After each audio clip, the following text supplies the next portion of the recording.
Tuhan bersamamu. Inilah Injil suci menurut Santo Markus. Dimuliakanlah Tuhan.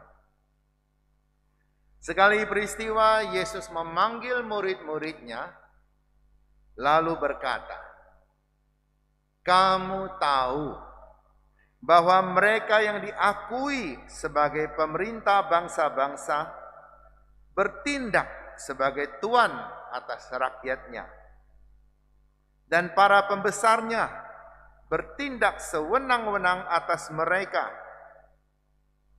Tetapi janganlah demikian di antara kamu. Siapa saja yang ingin menjadi besar di antara kamu, hendaklah ia menjadi pelayanmu. Dan siapa saja yang ingin menjadi yang pertama di antara kamu, hendaklah ia menjadi hamba untuk semuanya. Karena Putra Manusia pun datang bukan untuk dilayani, melainkan untuk melayani, dan untuk memberikan nyawanya menjadi tebusan bagi banyak orang." Demikianlah sabda Tuhan. Semoga dengan pewartaan Injil suci ini dosa-dosa kita dihapuskan. Kita bersyukur baru saja kita mengadakan vaksinasi di paroki kita yang dilayani dengan sangat baik oleh panitia-panitia kita, juga oleh rumah sakit Deli. Untuk itu kita berdoa bagi para pelayan ini yang sudah memberikan waktu, tenaga, dan juga pikiran mereka. Dan terutama saya sangat bangga melihat OMK. Mereka melayani dengan sangat total, sangat luar biasa, antusias, semangat sekali. Dan di situ saya melihat masa depan gereja kita. Ada orang muda yang semangat, maka akan ada masa depan yang baik. Tentu saja para Bapak Ibu yang sudah melayani sebelumnya atau sebelumnya pernah menjadi OMK juga, tetapi penuh pengalaman, penuh kasih. Di situ kemarin saya melihat orang yang dewasa dan yang ABG saling menghormati, saling melayani. Itulah harapan kita. Saya jarang melihat OMK seperti itu, dan kemarin saya melihat di paroki kita. Hari ini Yesus memberikan wejangan yang sangat luar biasa, yang beda sekali dengan pandangan orang di dunia ini. Siapa mau menguasai orang lain, dapat kuasa dulu, jadi pejabat dulu, lalu menjadi tuan atas orang. Tetapi Yesus mengajarkan hari ini, siapa yang mau menjadi orang yang dihormati, ditaati, disegani, hendaklah dia menjadi pelayan. Wah, ini. Padahal arti pelayan dalam masyarakat kita ini adalah orang-orang yang kelasnya lebih rendah. Orang lebih suka disebut bos daripada pelayan. Itu sudah salah mengartikan arti kata pelayan. Justru seorang bos harus bisa melayani dengan baik. Kita lihat mana yang lebih pusing. Pelayan yang bekerja, pekerja-pekerja, karyawan, atau bosnya. Kalau kita melihat penghasilan, bos lebih besar, lebih banyak, hidupnya lebih enak. Tapi tahu tidak apa yang dialami oleh bos? Bagaimana dia mengatur orang? Bagaimana dia harus menghadapi berbagai macam karakter yang berbeda-beda. Ada yang menyenangkan, ada yang tidak usah disuruh-suruh, dia sudah tahu kerjaannya. Bahkan melebihi kerjaannya. Kita kasih tugas A, dia juga lakukan yang B dan C. Dia berpikir jauh ke depan. Ada juga yang terus harus dikontrol.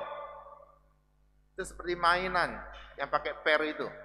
Kalau pernya diputar, nah maka dia gerak, tek-tok, tek-tok, tek-tok, tek-tok, tek-tok. Kalau pernya sudah kendor, dia diam. Harus diputar lagi. Ada yang seperti itu.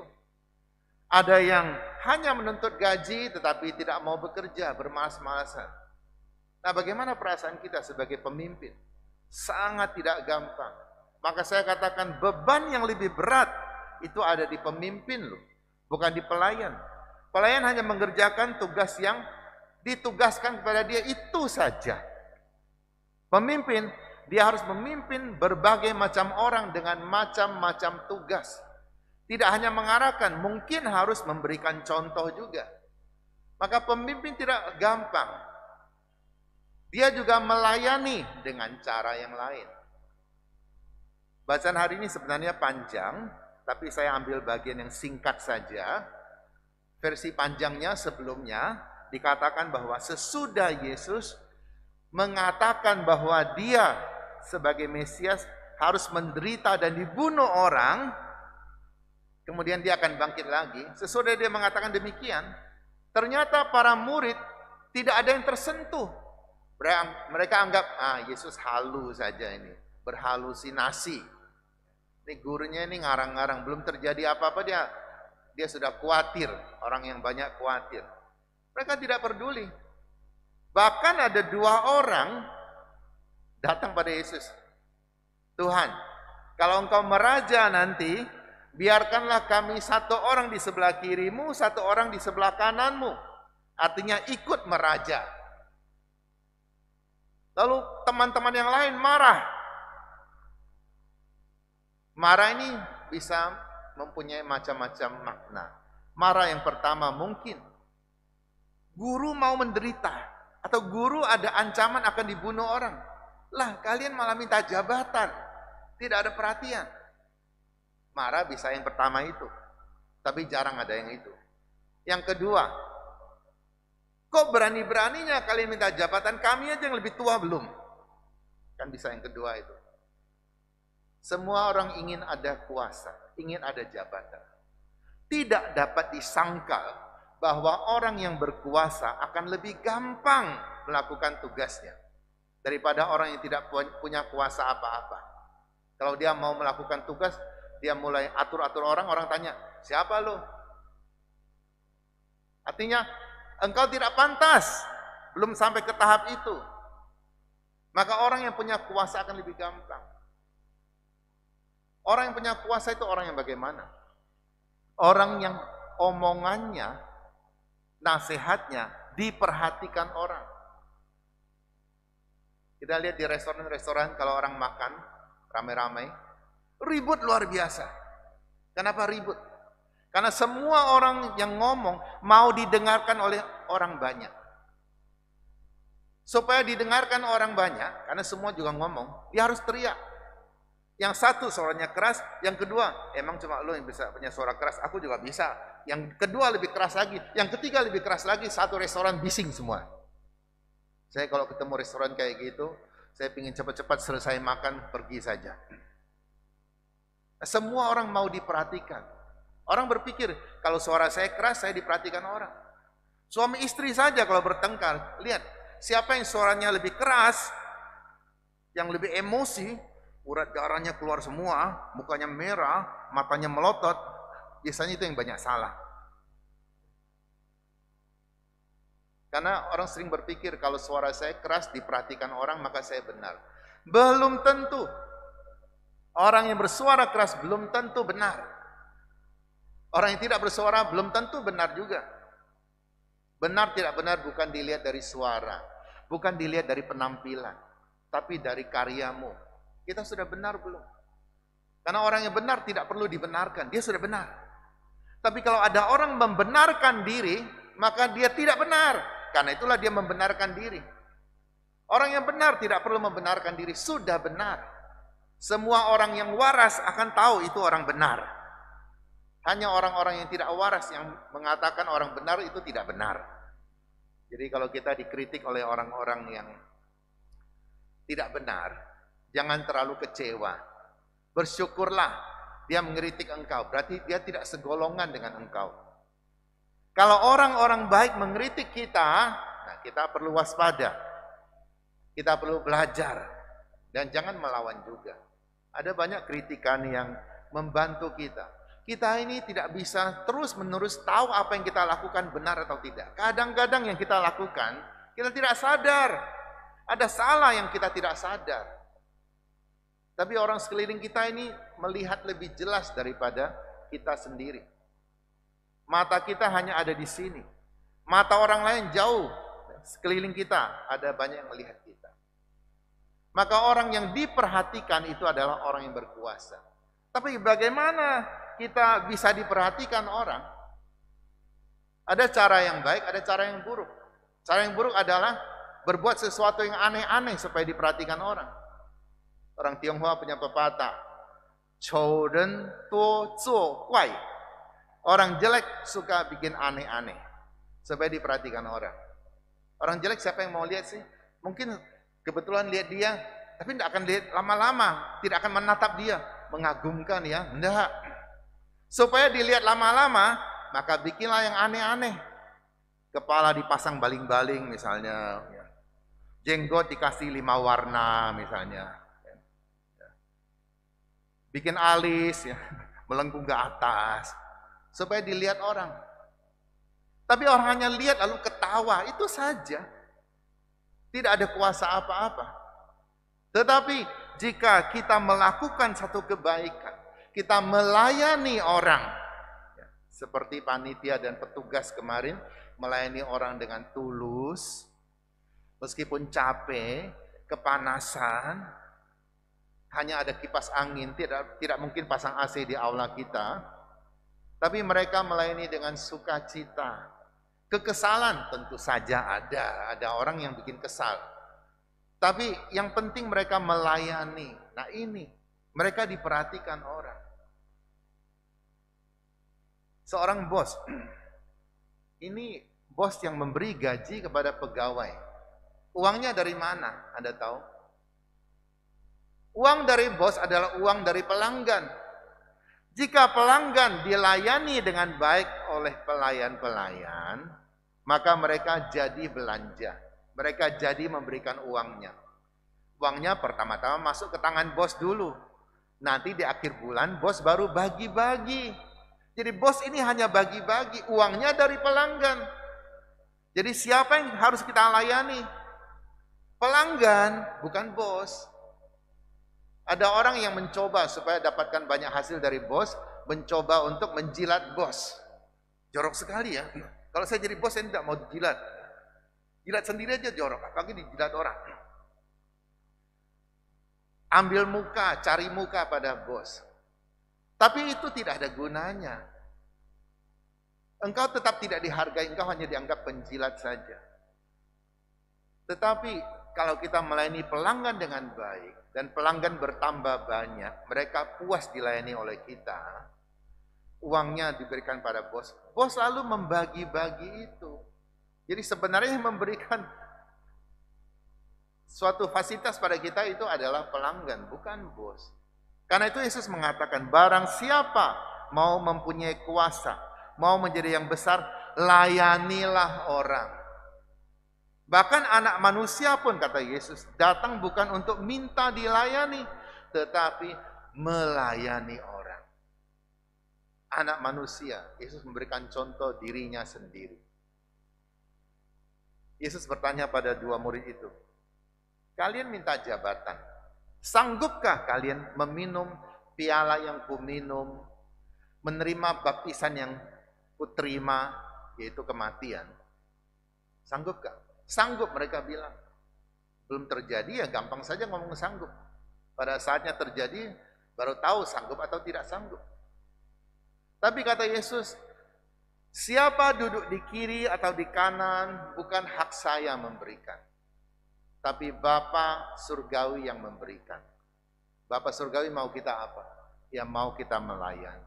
Artinya hanya orang yang melayani dengan baik, itulah yang diperhatikan orang. Di paroki kita, saya sangat bersyukur ada banyak orang yang dengan hati tulus mau melayani. Kalau saya diminta untuk menggaji orang-orang ini, tidak sanggup. Gereja tidak sanggup menggaji. Kami hanya bisa berdoa saja. Artinya apa? Mereka datang dengan hati. maka mereka pantas diperhatikan.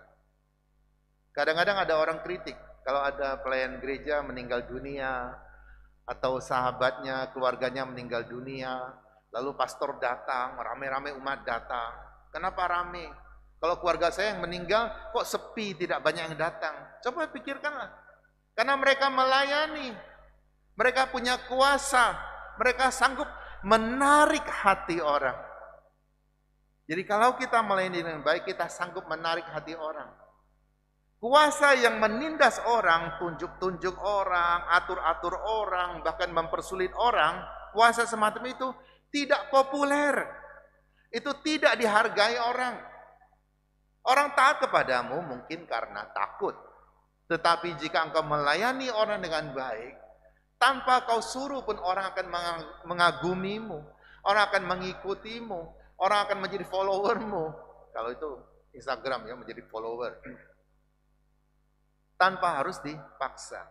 Inilah daya tarik yang sebenarnya Yesus mau kita hidupkan dalam diri kita. Daya tarik bukan karena orang tertarik kepadamu, bukan karena engkau aneh. Orang tertarik kepadamu bukan karena engkau punya kuasa bisa menindas orang. Orang tertarik kepadamu sebab engkau mempunyai jiwa seorang pelayan. Jiwa Tuhan, karena Tuhan sendiri pun melayani. Untuk apa Tuhan susah payah jadikan anaknya sebagai manusia biasa? Tuhan dan manusia. Untuk apa? Untuk apa Tuhan biarkan anaknya didera orang, dibunuh orang? Itulah pelayanan yang total. Mungkin kita masing-masing, dan saya juga yakin pasti, kita masing-masing sudah melayani. Tapi apakah sudah total? Kita belum sampai seperti Yesus, harus naik ke salib dan dipaku. Di beberapa negara, bahkan di Indonesia juga ada, Jumat Agung ada orang-orang yang ngantri loh untuk disalibkan sebentar. Saya pernah tanya pada Pastor Yuki, karena Pastor Yuki pernah melihat itu di Filipina. Itu harus antri loh, mendaftar dulu. Dan dipaku berapa lama? Hanya berapa detik saja. Jadi tangannya diikat, ya diikat, karena kalau tidak diikat, tidak bisa menahan berat tubuhnya. Diikat, kemudian dipaku. Ya, dipaku di bagian tertentu yang lunak, yang tidak ada tulangnya. Itu pun dicari-cari dulu loh. Bukan sembarang paku. Bandingkan dengan Yesus. Paku besar langsung dor ke situ. Setelah dipaku, salibnya diangkat cuma berapa detik. Sudah turun lagi. Lalu ganti orang lain. Tidak boleh kelamaan. Kelamaan mungkin orang mati. Lalu ada orang lain menunggu kan. Itu pun hanya seperti itu saja. Tapi kita belum sampai harus seperti Yesus. Disalib, darahnya mengalir sampai habis.